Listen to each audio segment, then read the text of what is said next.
అంటే రామ్ ప్రసాద్ గారి గురించి అందరూ అనుకునే విషయం ఇది.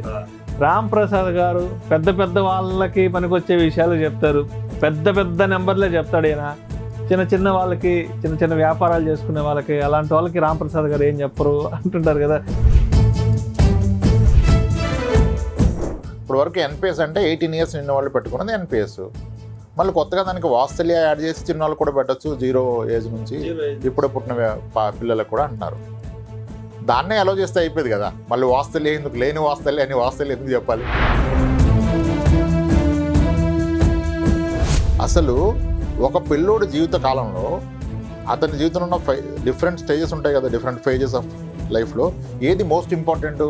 ఆయన ఎడ్యుకేషనా, ఆయన పెన్షనా?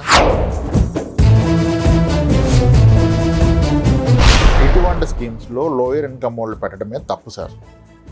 ఈజీగా ట్రాప్ చేయొచ్చు.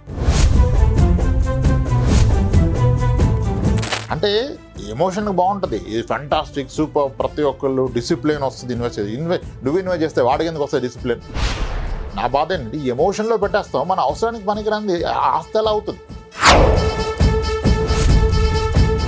అంటే మరి ఇది కాకుండా అంటే వేరే బెటర్ ఆల్టర్నేటివ్స్ ఏమున్నాయి? ఎన్పిఎస్ వాత్సల్య కాకుండా ఇప్పుడు మీరే చెప్తున్నారు దీంతో ఏం జీవితాలు ఏమి ఉద్ధరించుకోలేము అంటున్నారు కదా, మరి ఏంటి దీనికంటే బెటర్మెంట్? మరి ఏమైనా చెప్పగలరా మీరు? ఫస్ట్ ఆఫ్ ఆల్ వేసేసరిగా మీరు ఓకే చెప్దాం. ఇప్పుడు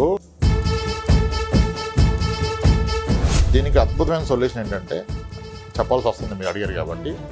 మనకి మ్యూచువల్ ఫండ్స్లో 7 కోట్లకి కరెక్ట్గా చెప్తాను అర్థమయ్యే లాంగ్వేజ్లో 10 గ్రాములు బంగారం వస్తుంది, తులం బంగారం వస్తుంది. అంతకుమించి ఏమీ రాదు ఒక 60 ఏళ్ళ తర్వాత.